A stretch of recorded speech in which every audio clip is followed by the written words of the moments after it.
Assalamualaikum dan salam sejahtera. Kita kembali ke dalam Deal Equal Project, channel perpaduan Nusantara. Hai guys, Assalamualaikum, salam sejahtera, salam perpaduan, salam Nusantara, salam bergabung. Kita kembali ke dalam channel saya, iaitu channel Deal Equal.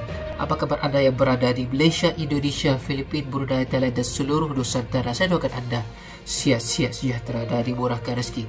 Hari ini guys, kita akan react beberapa video tentang pendapat pundit Malaysia tentang kemenangan Indonesia menentang Bahrain 1-0. Tanpa basa-basi aja, kita simak video yang menarik ini. The most important thing yang dia buat adalah restore Rizky Ridho, Justin Hubner, Jay Itzes di bahagian belakang. The Holy Trinity. Itu menjadi foundation. Itu menjadi foundation kepada kemenangan Indonesia menentang Bahrain. Kalau kita mengkritik segala keputusan yang diambil oleh Patrick Kluivert dan staf kejurulatihannya di Sydney, kali ini harus kita memuji sedikit.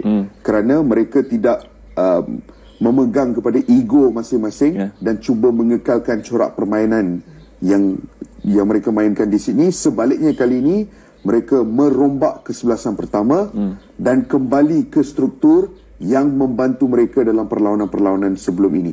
The most important one. The most important one, Faiz. Dan ini adalah perlawanan yang aku tak dapat tonton live. Saya dapat tonton live. Aku tak dapat tonton live. Aku kena tengok repeat dia semalam.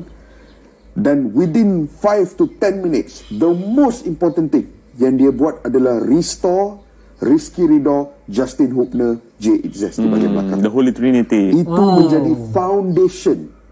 Itu menjadi foundation kepada kemenangan Indonesia menentang Bahrain. Banyak lagi perkara positif yang berlaku di hadapan. Kita akan borak pasal Ole Romani and all this players. But the back three, kesemuanya menampilkan karakteristik yang berbeza. Kesemuanya menampilkan kesefahaman yang cukup positif. Dan ia menjadi foundation kepada aksi luar biasa di Gelora Bung Karno. Pundit asal Malaysia ini mengatakan bahawa keputusan Kluivert dan staf patut dipuji dalam laga melawan Bahrain ini kerana mereka menurunkan ego mereka, kembali kepada taktikal asal yang telah diterapkan oleh Shin Tae-yong. Wow. Dan pada malam itu Indonesia dapat membungkam Bahrain 1-0 di JBK. So, Timnas Indonesia kalahkan Bahrain 1-0. So, ini adalah rumusan tentang perlawanan ini. Untuk perlawanan ini, corak permainan Indonesia nampak lebih bagus tau. Terutamanya dari segi serangan dan juga diorang punya defensif. Game sebelum ni, waktu diorang kalah dengan Australia, diorang punya defensif sangat teruk. Tetapi untuk game ni, sangat-sangat bagus. Apa lagi saya nak cakap dekat bahagian defense? Kalau korang perasan, Rizky Ridho dengan lagi seorang pemain dah macam Rafael Varane dan juga Sergio Ramos sangat-sangat bagus. Walaupun ramai player Indonesia perform dalam perlawanan ini, player yang patut diberi highlight adalah Rizky Ridho. Kalau dia tak melakukan save, confirm dah seri satu sama. Indonesia next game kalau diorang menang, ada peluang cerah untuk masuk ke dalam World Cup. So apa pendapat korang? Indonesia boleh masuk World Cup ataupun tak? Jangan lupa komen. Rizky Ridho diberikan perhatian di sini kerana beberapa save yang telah dilakukan oleh Rizky Ridho serta hantaran-hantaran yang berkualitas kepada pemain penyerang. Rizky Ridho, respect. Untuk Timnas Indonesia pula, abang seikhlasnya tumpang gembira. Buat tahu betapa pentingnya game lawan Bahrain ini untuk meneruskan impian ke Piala Dunia. Lini defense bagus hari ini dan kombinasi gelandang Tom Hayes serta Joey Pelupesi berjaya mengawal kawasan tengah. Combo serangan Oxford United Ole Romani dan Marcelino sangat berkesan. Sepatutnya boleh menjaringkan 2 gol lagi guys. Tapi cukuplah, janji malam ni kita semua tidur dengan nyenyak. Indonesia versus Bahrain. Okey, ayo aku tebak. Aku tebak berapa skor Indonesia versus Bahrain. Indonesia versus Bahrain menang 1-0. Misalnya kalau aku benar tebak aku pada malam ini, aku siapkan uang aku. Bentar, fikir lu. Sebelum ngomong fikir lu. Asar Khalid.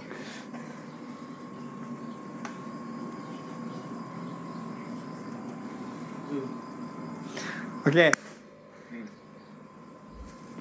Misalnya kalau Bahrain menang menentang Indonesia, misalnya kalau Indonesia menang menentang Bahrain, aku akan siapkan 100 juta.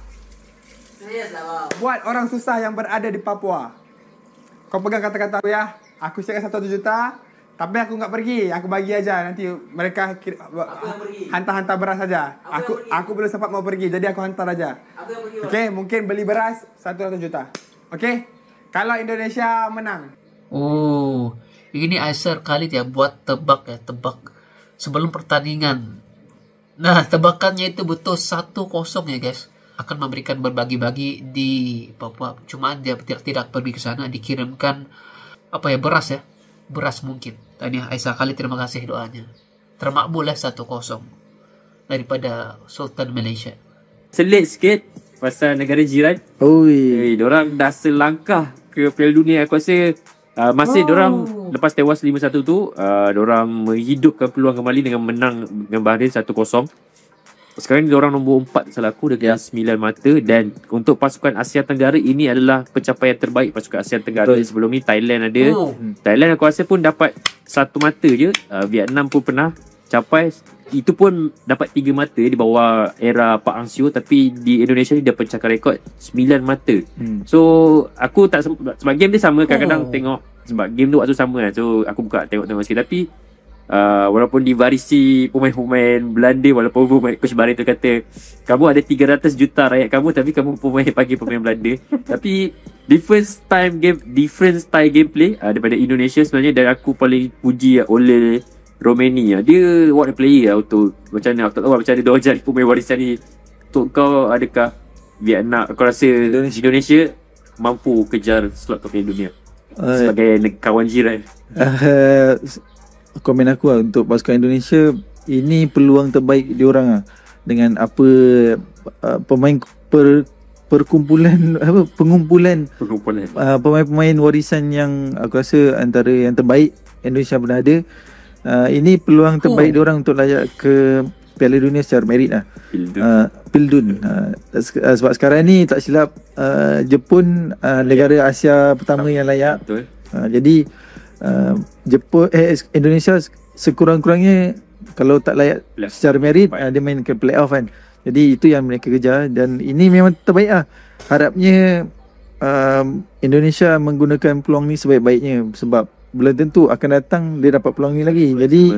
Jadi sementara pemain-pemain barisan pemain Belanda ni ada lagi, gunakan peluang ni sebaik-baiknya lah. Kalau tak terlepas, kalau contohlah pemain yang ada ni dah tua, tak mampu untuk pusingan seterusnya, jadi peluang sia-sia.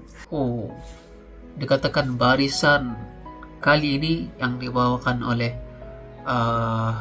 Patrick Kluivert ini, barisan-barisan pemain ini adalah barisan warisan yang terbaik di sepanjang era guys, dan paling banyak mengutip mata di Asia Tenggara guys. Bangga mana itu guys. Spektakular kebangkitan setelah tewas 5-1 menentang dengan Australia. Terbayar. Dan kami ini sedikit merasa iri tentang apa yang terjadi ini, tetapi kami juga tumpang gembira dan ingin menjadi peminat kepada timnas Indonesia ini. Dan apapun, nanti kita ada lagi pertemuan yang lain selepas ini, dan kita harapkan seluruh Asia Tenggara, seluruh peminat-peminat timnas Indonesia mendoakan agar dikekalkan pemain-pemain ini. Juga yang kita lihat di sini, Patrick Kluivert membuktikan bahwa dia benar-benar layak berada di sini. Walaupun hari itu ketika kekalahan timnas Indonesia menentang Australia, beliau berasa begitu down, tetapi beliau mengatakan bahwa Anda perlu lihat setiap semangat yang ada pada setiap anak-anak buahnya itu, yaitu timnas Indonesia. Kita doakan agar timnas Indonesia kekal bersemangat, kekal terus dan lolos di babak seterusnya. Oke guys, jika Anda suka dengan reaction saya, jangan lupa tekan like, komen, dan subscribe. Kita berjumpa lagi. Assalamualaikum, salam semuanya.